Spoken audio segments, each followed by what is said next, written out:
Mein Name ist Holger Ziegler, ich bin Professor für Soziale Arbeit an der Uni Bielefeld und ich bin Pate des Projekts BAM Bildung am Millantor.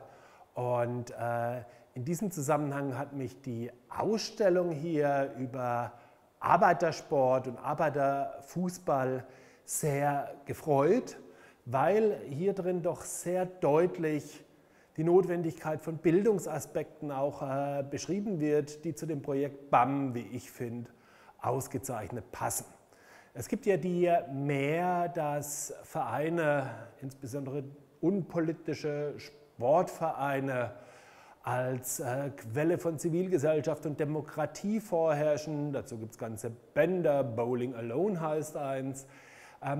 Wir wissen mittlerweile, dass es nicht so ist. Es gibt übrigens ein sehr schönes Buch oder einen sehr schönen Aufsatz, der heißt Bowling for Hitler, in dem gezeigt worden ist, wie diese unpolitischen, insbesondere auch bürgerlichen Vereine als Steigbügelhalter für den Faschismus gedient haben. Und wir sehen hier, dass es Alternativen dazu gibt. Die Arbeitersportvereine waren tatsächlich anders aufgestellt und was man daraus ziehen kann, ist die Idee, dass die Trennung von Sport und Politik schlechterdings nicht greift und schlechterdings nicht funktioniert.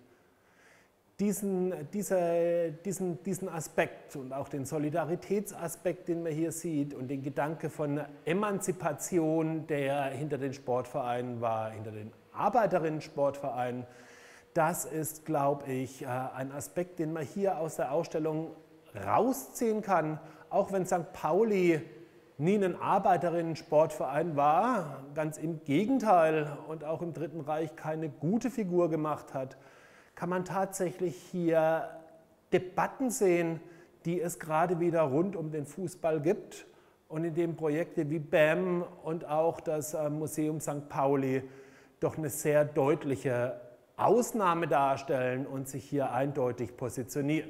Von daher ist es eine Ausstellung, die sehr gut zur Tradition des Museums und zu dem Bildungsanspruch von BAM passen.